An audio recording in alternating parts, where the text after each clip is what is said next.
There is no widespread agreement as to which written work should be recognized as the earliest example of a time travel story, since a number of early works feature elements ambiguously suggestive of time travel. Ancient folk tales and myths sometimes involved something akin to traveling forward in time. For example, in Hindu mythology, the Mahabharata mentions the story of King Raivata Kakudmi, who travels to heaven to meet the creator Brahma. When King Kakudmi returns to Earth, he is shocked to learn that many ages have passed. Fiction aside, here's my list of top 5 people who may actually have traveled through time.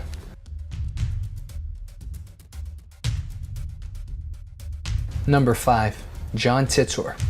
A person named John Titor started posting on the internet one day, claiming to be from the future and predicting the end of the world. Then he suddenly disappeared, never to be heard from again. His story started in late 2000 when he signed onto the internet. A poster going by the screen names Time Travel Zero and John Titor posted on a variety of message boards, beginning with the forum at the Time Travel Institute. He claimed he was a soldier sent from 2036, the year a computer virus wiped the world. His mission was to head back to 1975 in order to snatch and grab an IBM 5100 computer, which had the necessary equipment to fight the future virus. His detour to the year 2000 was simply to get a little rest and relax while visiting his 3-year-old self, ignoring every fabric of time paradox rule from the time travel stories. Titor said that the many worlds interpretation of quantum mechanics was correct. Over the next 4 months, Titor responded to every question other posters had, describing future events in poetically phrased ways, always submitted with a general disclaimer that alternate realities do exist, so his reality may not be our own. In between dire urgings to learn first aid and stop eating beef, mad cow disease was a serious threat in his reality. Titor provided a number of technical specs regarding how time travel worked. With overly complex algorithms and grainy, hard-to-make-out photos of his actual machine, which, yes, of course, was installed in the rear of an automobile, a 1967 Chevy Corvette and later a 1987 Chevy Suburban. He even showed off his cool futuristic military insignia. On March 24, 2001, Titor offered his final piece of advice. "Bring a gas can with you when the car dies on the side of the road," he said. Then he signed off forever and returned home. He was never heard from again.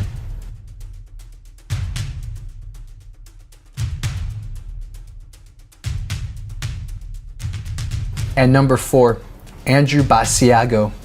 In 2004, Washington-based attorney Andrew D. Basiago began telling his story of a top-secret organization called Project Pegasus. Although he was only 7 years old at the time, Basiago claims he had from 1968 to 1972 participated in a number of bizarre experiments that took him on journeys through time, space, and potentially into parallel universes. The mission was to study the effects of time travel and teleportation on children, as well as to relay important information about past and future events, quote, to the US President, intelligence community, and military. According to Basiago, children were recruited specifically for their ability to adapt, quote, to the strains of moving between past, present, and future, end quote. While Basiago claims there were several time travel devices at work during these experiments, the majority of his temporal adventures can be attributed to our old friend Nikola Tesla. Documents allegedly retrieved from Tesla's New York City apartment after his death in January of 1943 revealed the schematics for a teleportation machine. Using something Basiago calls radiant energy, the machine would form a shimmering curtain between 2 elliptical booms.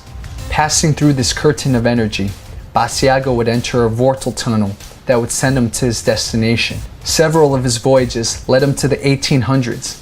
On one occasion, he found himself at Gettysburg on November 19, 1863, the day President Abraham Lincoln gave his famous Gettysburg Address. As Basiago tells the story, he had been dressed up as a Union bugle boy. However, He felt that his oversized shoes were drawing too much attention, so he wandered away from the crowd, only to be photographed. Each trip, he says, was slightly different than the last, leading Basiago to believe that it wasn't just time travel at work. He was being sent into, quote, slightly different alternative realities on adjacent timelines, end quote. Number 3. Sir Robert Victor Goddard. In 1935, Sir Robert Victor Goddard was flying to Edinburgh from Andover, England, and while on this perfectly ordinary flight, he passed over a dilapidated airfield in Drem, Scotland. This place had long been abandoned to the point where foliage had overtaken most of the area and cattle had made themselves at home. That's what Goddard saw as he flew over, a farm with a whole lot of nothing going on. So he continued on his way until he reached his destination. A few days later, Goddard began his trip back to Andover. He took the same route, which would lead him once again over Drem. But before he could get there, he ran into a peculiar storm. The storm clouds were yellow. It didn't take long for Goddard to become disoriented and lose control of his plane. He tried to regain control by climbing above the yellow clouds, but they seemed to have no end. His plane began to fall. Fortunately for him, that's when something unexpected happened. The clouds broke, and he could see the ground again. As he approached the airfield, hoping to reorient himself, suddenly the storm vanished and the sky turned bright and sunny. It stopped raining. Everything became clear, but something was different this time. The airfield at Drem was no longer abandoned. In fact, it looked good as new. He could see mechanics down below, and 4 planes, each painted yellow, sat on the runway. One was a model he'd never seen before, a monoplane unlike anything in the Royal Air Force in 1935. And what were the mechanics wearing? Blue overalls. This, along with the yellow planes, Goddard found strangest of all. RAF mechanics in 1935 wore brown overalls, not blue, and there were no yellow planes to his knowledge. Goddard didn't have much time to think about it, though, because he was flying too quickly to truly understand what he was seeing. By the time he'd pass over the airfield, the storm had suddenly returned, and the bright sunlight dissolved into hard rain, and those strange yellow clouds engulfed him once more. Once again, he found himself battling for control of his airplane, but this time he won and was able to land safely at his home base. The final twist to this bizarre account. In 1935, the vision that Sir Victor Goddard saw at the Drem airfield actually came to pass. The RAF began to paint their training planes yellow, and a new monoplane, the Magister, just like the one he witnessed in 1935, joined the roster. By that year, even the mechanics' overalls had been updated to blue, and of course, the airfield at Drem had made a comeback.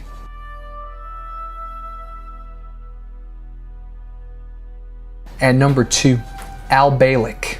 Al describes what he remembers after he jumped off the USS Eldridge in 1943 when he was involved with the Philadelphia experiment. Hello, my name is Alfred Bielek, more commonly known as Al Bielek. Original family name is Edward Cameron.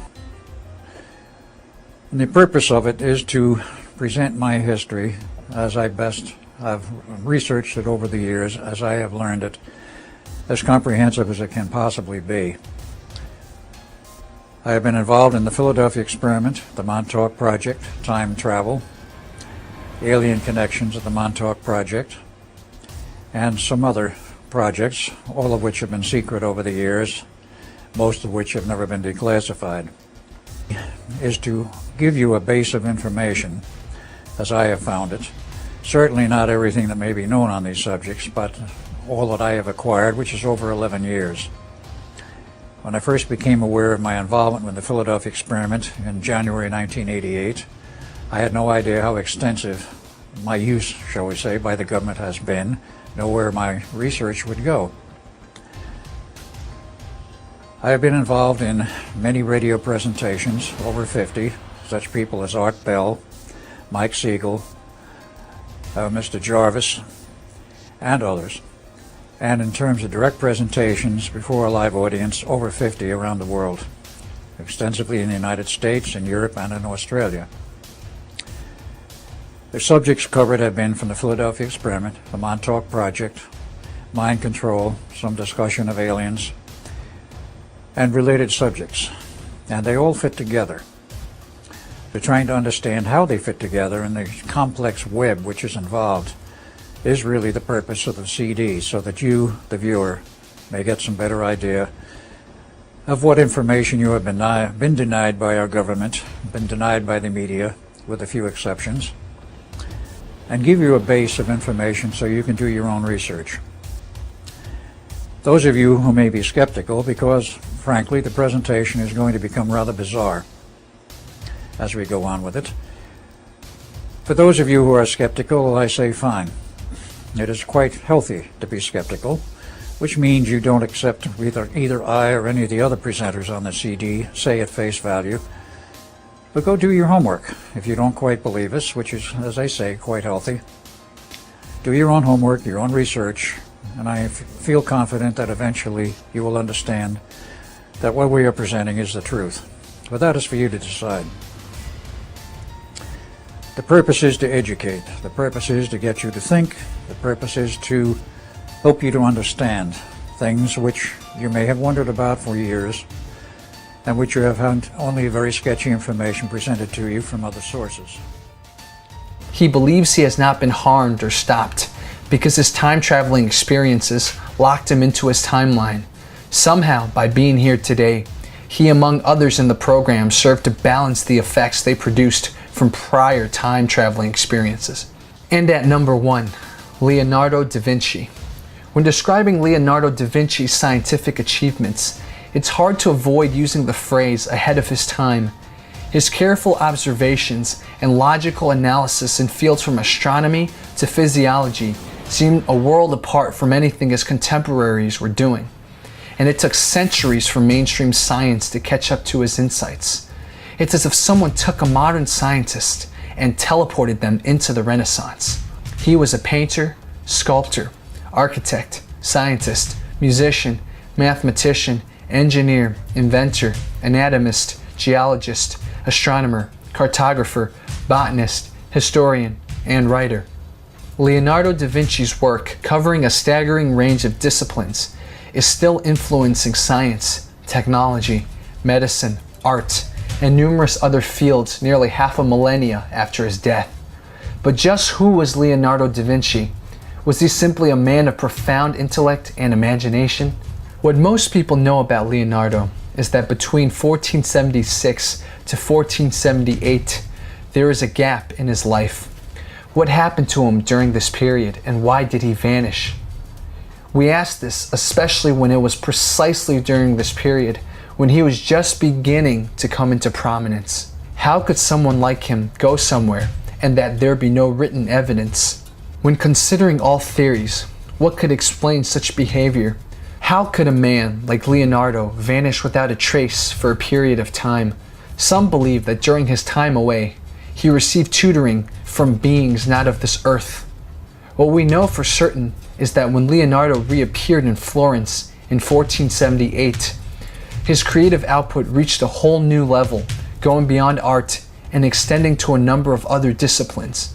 He would produce aerial maps of Italian cities with such incredible accuracy. He would design and build the world's first self-propelled vehicle, and he would invent machines years and even centuries ahead of their time. What do you guys think? Which potential time traveler fascinates you the most? Please put your comments below.